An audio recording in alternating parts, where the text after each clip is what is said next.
Teddy, kamu kenapa? Pengen jadi presiden? Hari ini kalau kita lihat secara seksama, secara de facto itu presidennya Seskap Teddy, bukan Prabowo. Secara de jure Prabowo. Mari kita lihat, dimanapun itu ada Teddy. Di kementerian apapun ada Teddy. Dalam urusan luar negeri ada Teddy. Pertanyaannya, Teddy ini mikirin nggak perasaan wakil presiden, perasaan koordinator menteri, perasaan menteri? Mereka juga pengen muncul di ruang publik. Masya Allah, Teddy tadi. Itulah yang hari ini dilihat oleh rakyat Indonesia. Di mana-mana ada Teddy. Di seluruh kementerian berkaitan dengan press conference selalu ada Teddy. Pertanyaannya, memang tugas Teddy itu apa? Kan begitu. Menurut peraturan Sekretaris Kabinet Republik Indonesia nomor 1 tahun 2020, Seskap memiliki 13 tugas utama. Inti dari semua tugas tersebut adalah melakukan koordinasi antar kementerian dan merekomendasikan terhadap presiden dan wakil presiden. Tugas koordinasi dan menyampaikan ini memang sudah dilakukan, tapi ya mbok jangan selalu muncul ketika menteri, koordinator menteri, lebih lagi wakil presiden pengen press conference. Jadi seolah-olah Teddy ini mau mengambil panggungnya menteri, panggungnya koordinator menteri, lebih parah lagi panggungnya wakil presiden. Ini kan soal seperti itu. Lebih lanjut, orang mulai membayangkan bahwa Teddy ini sudah menjadi presiden bayangan. Lebih parah lagi, seluruh laporan sepertinya tidak sampai secara komprehensif dan objektif di telinga Presiden Prabowo. Bagaimana tidak? Per hari ini masih banyak adik-adik kita, siswa-siswa kita itu yang mengalami keracunan, tapi tidak ada tindakan yang betul-betul menyelesaikan masalah. Yang kedua, terkait dugaan korupsi KDMP, itu terjadi markup yang sedemikian rupa. Pertanyaannya, ditindak dengan baik atau tidak? Belum lagi yang lain-lain. Nah, artinya Teddy ini tidak bekerja sesuai dengan tupoksi yang dalam peraturan Seskap nomor 1 tahun 2020. Malah yang terlihat Teddy terlampau ingin diakui di ruang publik. Ya boleh-boleh saja, tapi harus dijawab dengan komprehensif. Kalau tahu dijawab tahu, kalau nggak tahu jangan dijawab. Jangan selalu menggunakan diksi pokoknya ada. Begitu loh Pak Teddy. Ya mbok berbagilah ya, gitu ya. Mas Teddy yang ganteng, saya hanya menyampaikan unek-unek wakil presiden, koordinator menteri, saya hanya menyampaikan unek-uneknya. Mas Teddy jangan baper ya, jangan baper. Ini masukan yang sangat konstruktif agar Mas Teddy ini bisa bijak dalam berpikir dan bertindak ya. Jangan kalau tidak diberikan panggung marah, jangan. Ini namanya baper. Dan terakhir, jangan disiram. Teddy ini menjadi ajudan Jokowi dari tahun 2014 sampai 2019. Kemudian diberikan oleh Jokowi kepada Prabowo ketika Prabowo saat itu menjadi Menhan hingga menjadi capres dan sampai presiden ya. Nah, inilah benang merahnya. Apakah ini penyebabnya ya? Apakah Teddy memang orang yang sengaja dipasang oleh Jokowi begitu ya, sehingga tahu semua gerakan Prabowo karena benar-benar orang dalam ring satu dan sekaligus membatasi gerakan Prabowo ya. Dalam bertemu dengan siapa saja yang akan ditemui Prabowo, semuanya yang ngatur adalah Teddy, sehingga ya, tentu saja sebagai orang dekat Jokowi juga, apakah Teddy ini juga masih loyal dengan Jokowi ya, sehingga ini semacam berbagi orang ya antara Jokowi dan Prabowo ini. Apakah ini yang menjadi jawabannya ketika orang bertanya-tanya mengapa Prabowo ini kok seperti tidak bisa lepas dari Jokowi? Rupanya ini kuncinya ada di Teddy ya. Jangan-jangan seperti itu. Sebegitu pentingkah Teddy ini sehingga bisa mengisolasi Prabowo dari berbagai informasi harus melalui dirinya, termasuk juga orang-orang yang ingin bertemu dengan Prabowo? Benarkah seperti itu? Benarkah juga Teddy ini sampai begitu besar pengaruhnya, termasuk mempengaruhi kebijakan negara misalnya, tentu saja melalui Jokowi ya, yang bisa memengaruhi Prabowo melalui orang yang ditanamnya? Mungkinkah seperti itu yang saat ini tengah terjadi di negara kita ya? Kita tidak tahu ya, tapi kemungkinan itu ada, mengingat betapa Prabowo seperti orang yang terisolasi dan selalu ketinggalan berita begitu ya, ketinggalan informasi, selalu pidato selalu bertentangan dengan apa kondisi real. Ya mungkin ini agak berlebihan ya perumpamaannya, tapi kita pasti tahu ya kisah Rasputin di Rusia begitu ya, betapa ketika Rasputin ini masuk ke keluarga Tsar Nicholas II di Rusia dan langsung memegang pengaruh besar di istana, sehingga Tsar dan keluarganya termasuk permaisurinya tuh nurut apa kata Rasputin, sehingga mempengaruhi semua kebijakannya begitu ya, karena mengalami ketergantungan karena Rasputin ini bisa menyembuhkan putra mahkotanya yang saat itu tengah sakit. Nah, apakah seperti itu yang tengah terjadi ya? Ini karena saya tidak mengerti apa yang menyebabkan Teddy ini sangat spesial. Apa sih yang spesial dari Teddy ini? Mak Teddy sebut 96 juta warga RI lebih percaya Prabowo ketimbang pengamat. Padahal jumlah penduduk Indonesia ini ada 287 juta jiwa. Artinya 191 juta jiwa warga RI lebih percaya pengamat daripada presiden. Goblok.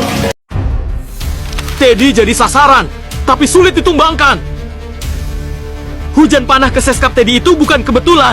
Ini pola lama. Serang yang paling dekat saat pemimpin terlalu kuat disentuh. Teddy ada di lingkar inti, bukan pengambil keputusan, tapi justru jadi target paling empuk buat digoyang. Narasi negatif digoreng cepat, karena di era sekarang persepsi bisa lari lebih kencang dari fakta. Padahal di balik sorotan, kerja tetap jalan, disiplin, loyal, dan fokus tanpa banyak drama. Jadi kelihatan jelas, yang ribut belum tentu paling benar. Kadang cuma paling butuh perhatian, sementara Teddy tetap gas kerja. Nah, jadi Gus Ipul telah menunjuk Seskap Teddy secara resmi sebagai duta sekolah rakyat. Nah, bicara soal duta, ini biasanya diambil dari orang-orang yang punya pengalaman ya, akan sesuatu yang didutakan itu.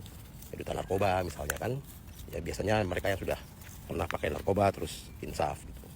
Duta sekolah biasanya juga diambil dari anak-anak yang punya prestasi, yang punya nilai akademis tinggi gitu. Nah, lalu kira-kira apa alasan Seskap Teddy jadi duta sekolah rakyat gitu? Kalau menurut saya sih yang lebih cocok bukan duta sekolah rakyat sih. Harusnya Seskap Teddy ini jadi duta ulang tahun. Mayor Teddy menstruasi. Ramai dibicarakan oleh warga internet mengenai kinerja Mayor Teddy sebagai sekretaris kabinet. Teddy seringkali muncul di berbagai macam pernyataan dan konferensi pers penting dari para menteri ataupun pejabat lainnya. Bahkan dalam pertemuan Presiden Prabowo dengan Kaisar Jepang, Mayor Teddy juga tertangkap kamera duduk di meja yang sama dengan kedua kepala negara tersebut. Netizen menyoroti keberadaan Mayor Teddy yang dinilai aktif cari panggung dan berada di posisi-posisi yang seharusnya dia tidak berada. Padahal jelas tercantum dalam peraturan pemerintah bahwa tidak ada spot tempat duduk untuk Menteri Sekretaris Kabinet ataupun ajudan pribadi dalam tata tempat duduk penjamuan kenegaraan. Selain kepala negara, orang yang berhak duduk di samping kepala negara adalah istri atau keluarga dari kepala negara tersebut. Dengan semakin ramainya fenomena ini, netizen memberikan julukan menteri segala urusan dan situasi kepada Mayor Teddy. Netizen kembali mempertanyakan sebenarnya posisi Mayor Teddy ini apa sih? Ajudan, menteri, atau ibu negara? Waduh, Mayor Teddy jadi ibu negara? Mungkin kalian bertanya-tanya, kenapa Mayor Teddy yang jabatannya sekretaris kabinet, namun bertindak seperti ajudan Presiden Prabowo? Kemanapun Presiden pergi, mau di dalam negeri ataupun luar negeri, Mayor Teddy selalu ada di samping Bapak Presiden Prabowo. Lalu, kemana ajudan Presiden yang sebenarnya? Di sisi lain, banyak juga yang berkata jika Mayor Teddy sedang mengawal Presiden Prabowo, sikapnya selalu berlebihan. Bahkan, tidak jarang juga Mayor Teddy memarahi pas pampres. Banyak juga yang mengatakan Mayor Teddy adalah ibu negara yang sangat sensitif. Sikap Mayor Teddy tersebut sangat berbanding kebalik dengan juniornya yang dulu menjadi ajudan Presiden Jokowi. Kapten Sony terlihat lebih kalem, tidak gerasa-gerusu, namun tatapan matanya selalu tajam dan waspada. Letkol Teddy didesak mundur dari TNI karena langgar undang-undang TNI. Aduh, aku nggak mau jawab macam-macam, takut salah. Biarkan netizen saja yang jawab ya. Multifungsi, Letkol, Seskap, ibu negara. Nggak menyalawi, Teddy nih tamplek. Wah, aduh, serem. Ibu negara, masa digituin. Papi, masa bunda disuruh mundur? Ih, kesel. Ih. Tenang aja Mamski, Baginda bisa atur supaya kamu bertahan di sana ya. Berani-beraninya nyenggol ibu negara. Tambah serem. Dwi fungsi ABRI sekarang nggak main-main, jabatan ibu negara aja diembat. Yang naikin Letkol itu Panglima, yang minta jadi Seskap itu Presiden, yang disalahin Teddy. Lucu banget netizen.